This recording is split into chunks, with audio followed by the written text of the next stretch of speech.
Before we start today's show, we want to invite you to stick around at the end of the episode to enjoy a preview of a new podcast that premieres on July 14th.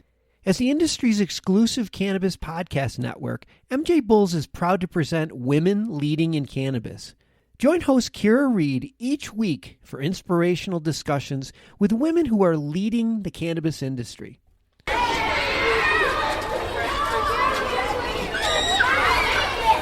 For too many years, families of children with devastating illnesses have felt helpless as they watch their child suffer.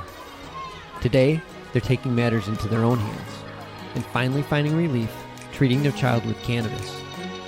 This is one family's story.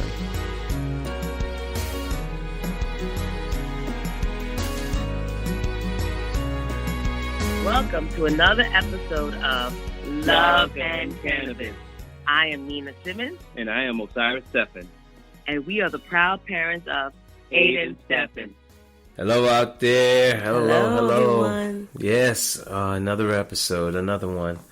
I hope you guys have been having a great week. And, oh my God, summer's over. It's just over. Once school starts, it's over. It is a wrap. It's just, I don't believe this happened. I mean, it's been a whirlwind since school started. It's been so much going on. The back to school life. Yeah, right? So for those who do not have kids, do not really know what this is like. So this is basically 10 months of torture? I can't say torture. There's a whole lot of running around to do. Routine. All the routine. I mean, routine's not bad, but at the same time, it's just like, wow, it's a lot. It's like there's no break in between doing that and going to work. Yeah, it's intense, and I'm definitely feeling it. Yeah, well, hold on. But how bad is it if the kids are gone for 6 to 8 hours in a day? What do we do with that time? I mean, I'm working. But yeah, I know, but for the most part, but you think about it, it's summer. So is it really that bad when you go back to school? It's usually a happier time. But there's a lot of work. Because, I mean, for us, because of our situation. For us, I mean, I don't want to just say special needs child, but I think for us, for me particularly, I take school, A and B in school very seriously. Yeah, I do too. So I put a lot of pressure on myself for him to get, the material. Yeah. So, I mean, a lot of it's probably me who's putting the pressure. Like, I start this mode on my own curriculum that I developed for him to help him with the school curriculum. Then I start making flashcards. Then I'm looking up stuff online. Then I'm talking to other teachers. So it's like now that I go back to work myself, and then he goes back to school, and then it starts the homework. Well, then, you going back to work is you going to school. Yeah. Because you work in a school. Yeah. So basically you both had the summer off. Yeah, Aiden and I were together for the whole summer. So, now both of us are back to school. And it's pretty exhausting because, in the summertime, you may slack on some things. Like, you may sleep in a little later. A little? Yeah, or go back. And you don't have to be such a strict schedule, especially for bedtime routine. Yeah, but, I mean, excuse me, it's just a thought that we were also going through the challenges of him having multiple seizures. Like, his summer was really it was somewhat rough, but we had some good times. But he did have, like, a tail end when he was started. Like, right before school started, the seizures started picking up a little bit. Yeah. And I think we contribute that because we actually ended up changing oils towards the end of the summer. Yeah, we did. So we can just talk about that. So Aiden's been on... For the summer, 2 or 3? In total, he's been on like 5 different oils. Since he was diagnosed? Yeah, at least. We did mention that. No. Yes. Actually more than 5. Yeah. So with CBD, you have to keep trying. No 2 are the same. Yeah, and the thing is, no 2 oils are the same. So yeah, you gotta keep trying. And then, especially with kids, sometimes they'll have a growth spurt, and their brains are still developing. So maybe one oil worked, say when they were 4, and then that oil may not work when they're 6. So yeah, we had to change a different oil, and then we had to also look at what was in the oil. Well, yeah, I think it had to do with us also monitoring everything about him and noticing, hey, there's a hiccup here. Hey, I don't like the way this looks. His seizures are starting to pick up. Yeah. Or he's starting to do different types of seizures, or he's staring more often. So it's like acknowledging those things and recognizing it early enough to say, okay, what was different? And we were logging it, so we could narrow it down. So you have to say, what was different that, is triggering more seizures. And also, like, sleep is a big thing. Yeah, sleep. That's why you the lot of sleep. Oh, because like any kid with epilepsy, if you're sleep deprived, no matter what, it's a trigger. Yeah, but the amount of hours he needed was about, I think for his age, was like 12 hours. Yeah, so there's a range, and he needs like the upper limit of that range. He really needs like 11 to 12 hours a night. Yeah, and that's kind of challenging too. Yeah. Get home from work, got to get dinner ready, all the cleaning up. That's why it's good to get him involved with that process. With just the fact that trying to get our schedules together, trying to get a routine, who's doing what, and then us participating in the PTA. Oh, yeah. This is totally different than last year and what we were doing. Oh, yes. I mean, last year we were just basically going to meetings here and there, listening what's going on, communicating with the school, and then to have the meeting about him being repeating the grade kindergarten, which was like, yeah, so that was a tough decision to make in that. Yeah, so we decided, of course, with this teacher recommendation, as a team, we came to decide that Aiden was going to repeat kindergarten. Okay.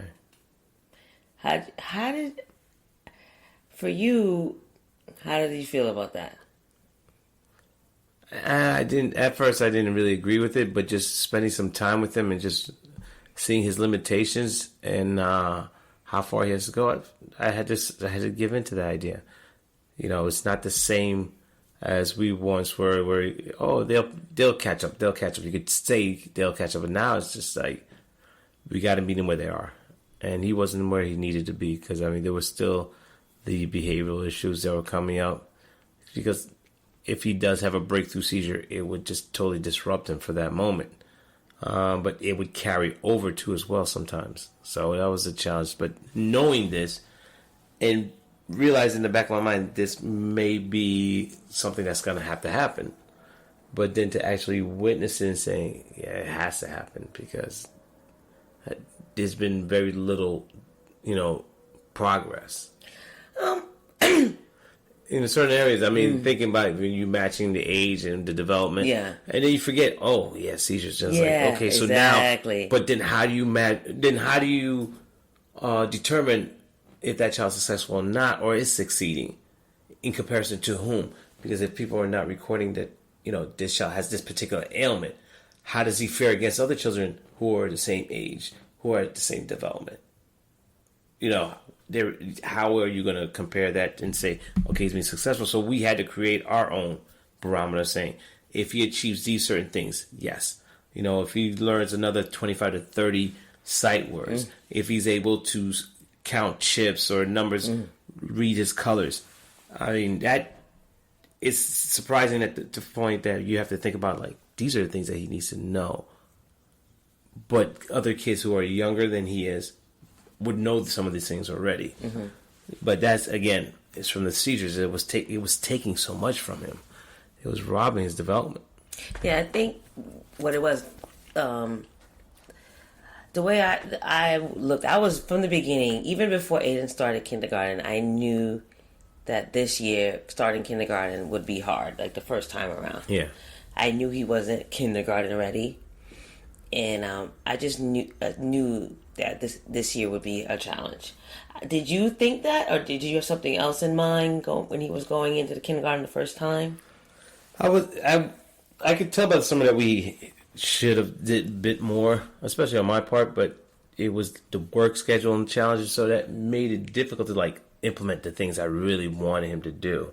And then you were home with him most of the time, so it was like, okay, I can't have her implement the ideas that I have because there's certain techniques and I got to spend time doing with you, but we get home and we get exhausted. But to answer your question, I thought about a lot of things that we could have done or should have done, even on my part, and seeing the things in his state of development, which wasn't that great. I thought, this is going to be really hard.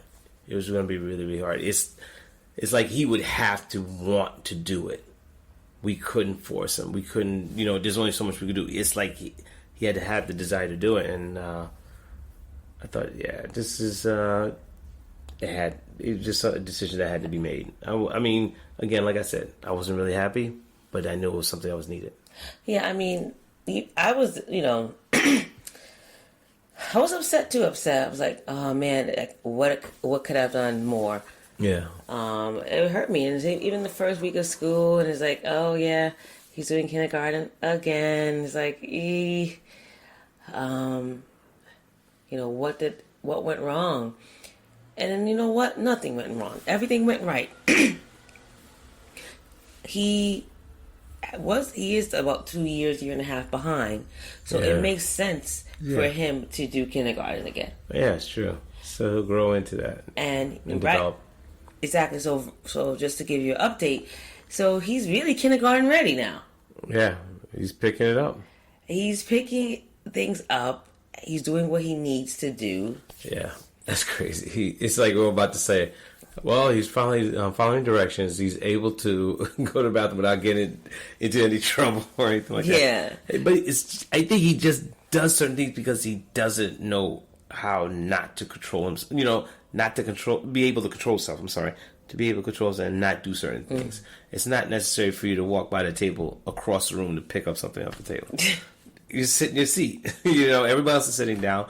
Just little things that, you pick up and you hear about it in the classroom. Like, okay, we got to work on those skill sets. Yeah, so it's a lot. What's going on now is that a lot of kids are repeating kindergarten, even with kids who don't have seizures. Yeah. It's very hard. Like, if you ever do homework with a kindergartner doing the Common Core, it's like, what in the world? Well, the interesting thing about that is not as many as you think it is, because a lot of schools are, they go by the No Child Left Behind, so they push them forward. It would have to be somewhat severe for them to retain kids. And I've seen where there's like 6 kids are selected to be retained, but they pick like the least ones that they felt didn't have to be repeating, so they'll move them forward and take the ones like, yes, these guys have developmental, they have social, they have emotional issues, they cannot go to the next level where there's so much independence. That's true. That makes a lot of sense. But a lot of parents, so there's a new thing called red shirting. So red shirting is... Really? They took a term from football, from college football. Okay, so it's very popular in like... Please explain the red upper shirting. Middle class area now. I was on this thing called Long Island Moms. So, so red shirting is basically purposely holding your kid from kindergarten. So you make them do pre-K twice. So it's pre-K, not kindergarten. Yeah, you redshirt the kid in pre-K. Mm-hmm. So I have a mom who I work with now. She was like, oh no. I said, oh, he's not going to kindergarten. She goes, oh no, he's not ready. Mm-hmm. I'm redshirting him. Wow. And it's become very, very popular. But you have to have money to redshirt your kid. Okay, that explains a lot. Because the city is not going to pay for your kid to do pre-K twice. So what they'll do, they may go to what they do is go to the public school for like what they call for pre-K, and then do their redshirt year in a private school, Catholic school. Or this is only happening in New York. No. Oh, really? It's happening everywhere? It's a thing. It's a thing. Wow. That's an interesting thing. So parents who think their kids are not ready for kindergarten will redshirt and pay, I guess, twice or again for pre-K. Just a lot. Wow, that's interesting. Because one of the teachers, she told me, she goes, I don't want to put my son through that Common Core and that stress. Wow. So I'm talking about investing into your child's education early. Yeah. So that's I can see that. So you're doing it early enough as opposed to waiting later in the older years. Exactly. Okay. So they can feel confident. And that's what I do see is probably that with Aiden, that he's getting more confident. That is That's stressful. That is really It's very stressful all stressful around. to be a parent these days. Yeah, it is. I think it is better to do it that early. Yeah, it is. It doesn't affect them socially and emotionally as if they were like In 3rd or 4th grade. I think more so like it does happen around 5th and 6th They grade. do that in 5th and 6th grade? Wow. Well, retain, yeah. I remember one school worked out, we retained about 7, 8 kids. It was crazy. I mean, out of a classroom of 25. So it was like, yeah, all right, that's not going to work. And there is a shame, like when your kid is repeating a grade, you feel the stigma. You feel like a stigma too, or you feel like people are looking at you like, oh, Your child got yeah, okay. Well, my daughter or my son's going to this grade. yeah, Going to, and then you feel like, oh, they're in, the other kids are reading. What grade level is he on? He's on level Z. Oh my God. But the thing is, you think about it this way. We are breaking so many stigmas, going into the stigmas themselves of having a child that's with a disability, being 2 parents married. So there's that stigma there of, there's never a father in the household. And now we're changing. So dealing with these things, it shouldn't be a problem for us. You're Because right. we're doing so many things that it goes against the norm. We're facing so many things that, you look at as that's either a stereotype or a stigma or just something, whether it's positive or negative, but that we're experiencing because we're taking so many chances. And I just want to say, to those parents who are out there fighting about just really protecting your rights, your First Amendment, and protecting your child. You know who you are. We're supporting you guys. Because now it's like your First Amendment is going out the window. But that's another story in itself. So It's always a fight, yeah, that's the thing. You're fighting for everything. You're fighting for everything every day. Yeah, this is a crazy struggle. I think I was talking to someone else today, and they said, "You notice time has flown by." Mm-hmm. And it's been like the past 3 years, just been like. I'm like, oh my God, we are about to go into the holidays. Like, Yeah, everything goes by really Halloween, fast. Thanksgiving, and then Christmas, and then the New Year.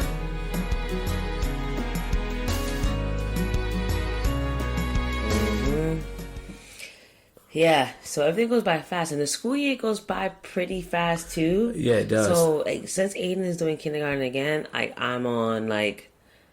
You're on 12. Yeah, I'm 10. like, no, dude, we're not messing around. Like, you're getting this. Yeah. Yeah, You exactly. got a second time. Like, You got stop Richard the to games. get ready to Like, I'm play. like, all right, Saturday Academy. Saturday reading, my own Saturday reading program. Like, Yeah, we're totally involved. I Yeah, mean, we did the T-ball throughout for the springtime. Now we're PTA members in the school, so we're involved parents. Really, really involved. Nina just bought the teachers a Keurig coffee machine. We went to BJ's, got them bottles of water so that they can have. And gotta keep your teachers happy. yeah, you do. Happy teacher, happy kids. Kids that learn. Yeah. And we have a lot of great teachers. We have some really special teachers that are working with our kids, especially with Aiden. They're starting to understand him, especially the new teachers starting to really understand his behaviors, his, those characteristic skills that he has of making people smile, but also making people shocked because of the things that he does sometimes. But he's gotten better. Yeah. Also, his sleep has gotten better. That was like a major issue. Oh, yeah, so let's update everybody on that. Yeah. Yeah, people need to understand our routine, though. Our routine is not for the weak. No. It's just, nah. I mean, it makes you want to cry to think about what we have to do. Just to keep them healthy. Yeah. On top of our refrigerator, it looks like it just looks like a pharmaceutical, a pharmacy. You just walk in, you're like, wow, there's a lot of vitamins and nutrients on here. What's going on? Yeah, so we don't use it. It's for him. For him. We do a lot to keep him healthy. I mean, we have to make sure he drinks enough water. So that's like a job within itself. Oh, yeah. All this starts at 6 a.m. Yeah. It's around 6, 7 a.m., especially when his bus comes at 6:55. So everything starts at 6 a.m. And we get him up. He picks out his own clothes. One person's in the kitchen making breakfast. The other's making sure he's getting dressed and has his clothes ready to go. And it's just ongoing. It's nonstop for those. It's like it's only an hour. Yeah, getting him ready in the morning is only an hour, but It's an hour, but it's the most intense hour. Everybody's doing something. Yep. It's amazing to watch because my wife will be in the kitchen, Nina will be in the kitchen making breakfast. I'll be in the bedroom making sure he's getting dressed. Once he's done dressed, you bring him to the dining room. You have him sit down and wait for breakfast. Breakfast is on the table. Now we're putting together his CBD oil, his vitamins, his vitamins, making sure we measure 8 ounces of water, 6 to 8 ounces of water. So one person's with him at the table, the other person's in the kitchen putting all these things together. And then we line them up, separate his vitamins, his supplements, and then the water and the CBD oil. And he has to take all these things within about 25 minutes. Yeah, it's nuts. It's crazy. He's eating like 3 eggs. He's eating a bowl of yogurt with prunes, help the digestive system. And then we have all these pills lined up. And he has to finish this within 25 to 30 minutes so you can brush his teeth, brush his hair, and get ready for the bus. It's amazing. It's amazing. I had to stop one day and just look what we're doing. I'm like, my God, this is 5 days a week. It's a lot. It's a lot. So, yeah, I think parents should start recording. Like, put a GoPro on their heads or something. I remember one time I put a text. I said, to all your parents out there that got your kids to school on time, fed, clean. Shout out to you guys. It's not easy. And people replied, "Thank you, I needed that. It's not easy." Some kids, they have tantrums every morning. They don't want to go. They don't want to do anything. They don't want to eat. They don't want to get up. And it's like Groundhog's Day every morning. Yeah, but we've been lucky with him. Yeah, we're lucky with him. He just eats slow, but for the most part, he doesn't really give us a hard time. Yeah, his eating slow is like almost 20, 30 minutes. Now we kind of like force it down stuff. But what I've noticed about him, if it's something he really likes, he'll eat it. Sit there at the table, smiling, and do his little dance, and he'll eat if something it is that he likes. And usually that's just scrambled egg with cheese and bacon. Sometimes bacon. Yeah. So it's an interesting year so far. I mean, it's only been 1 month, and wow. Actually, it hasn't been a month. What am I talking about? Yeah. It's only been like 3 weeks, and we're already exhausted. We're exhausted from it. So we did some changes with Aiden that we're seeing some really positive things. Yeah, we implemented fish oil. Oh my God! And olive oil.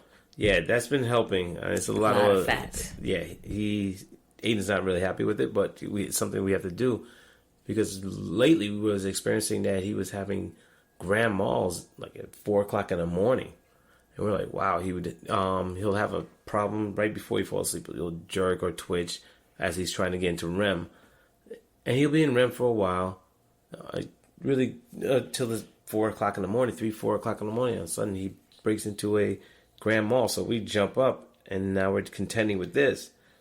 After the grand mal, he falls back asleep and sleeps for another 2 hours. And that's where we have to take him to school because he slept for so long because he was exhausted. But we turned and decided, let's try another different oil. Yeah. We had to shop around because for some reason, certain oils, like I said, aren't the same. So we tried another one. We changed our dosaging. Now, we used to just wake him up at 10 p.m. to take his nightly dose. Now we just give it to him at 7 and then wake him up at 10 because that seemed to carry him over into the morning where he has no grand mals, no seizures, no jerking or twitching before he goes to bed. So it's been great. I think now he has maybe 1 or 2 episodes a day. And he's doing really well. So don't give up. If you got to try different oils. Yeah, you do. And also document, like you said before, document what's going on, log it, and also pay attention to the labels. Yeah, what's in the oil. Yeah, pay attention to that because one day, one order, you'll have everything you've seen before, the next batch you get will have a certain ingredient. You're like not thinking about it. That ingredient may have an effect on the child. That's how we found out about a couple of products that had a specific ingredient that triggered Aiden. So, we're not above basically aligning ourselves with any particular brand as long as it works.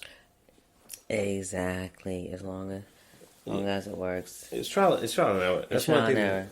Yeah, it was 4 years. Because your brains are always changing when you're a kid. Yeah. So that's why sometimes it may work 1 year. And it may not. Yeah. But we also... That's what I say about the pharmaceutical drugs. Same thing, exactly. So we also started doing Omega. Yeah, the fish oil. The best one was a Nordic. Yeah, we do the Nordic Naturals. And then we started implementing olive oil. Which is interesting. It's another healthy fat. Yeah. I'm on the fence with it. Just wanting to see what happens. But the DHA is just very helpful. That Omega is very helpful. So there's so many things that you gotta research and do. I know one of the things that parents may have with kids is eating. We got lucky. Mm-hmm. Aiden loves his vegetables. He will sit down and eat the broccoli. He will ask for broccoli or spinach is another one of his favorite. Avocado he has no problem with. Also kale. He eats kale. He'll eat a salad. I bought him a large bowl of spinach with all the fixings, pretty much tomatoes, celery, and all these other things. And he ate it. I was surprised, wow. Yeah, so we definitely got lucky. So that's where we are. I mean, kindergarten is going great. It's intense, but we definitely see it was worth it. So if you ever on the fence or embarrassed, there's nothing to really not be anymore. Ashamed about anymore. But things have changed. It's just the benefit of the kid. And you don't want them to be struggling their whole lives because they're always going to be behind. Yeah, might as well tackle it early, give them a fair chance, build up some self-confidence, and work with them. So it's education hasn't gotten fun as of late. It's been a go, go, go, go. There was a time where kids loved school, loved going, wanting to learn. Now it's just almost military-like information. You gotta keep going. And I think that, again, that comes from the Common Core. They'd have to do a lot of catch up with that. So we're gonna have to also make some time for him to relax and enjoy the weekends too. Yeah, have some fun tomorrow or Saturday. Yeah. But I think that is it for this episode. Yeah, we're doing okay. Yeah. Well, I mean, it's only been 3 weeks. I know. Check back with us in November, right before the holidays. Exactly. And see we're still standing. And we've been house hunting. Yeah, that's another. I don't even want to talk about that. Oh my gosh, rough in New York house hunting. That's another story in itself. Aiden seems to be enjoying it. Yeah, well, this could be my room. This could be my room. Yeah, we'll see. That again, that's another conversation in itself because there's so much we're learning. We should do an episode on that to keep you posted on all the things that are going on. Yeah, we're gonna tell them. Okay. All right, y'all. Well, thanks for tuning in. Yeah, and a shout out to Dan Humiston of MJBulls. Wishing you a speedy recovery, my friend. Get well soon. Yep, see you soon. Have a good one. Ciao. Thanks for tuning in. Another episode of Love and Cannabis. I'm Osiris Stephen'sepileptic. And I'm Nina Simmons. Be strong. And stay empowered.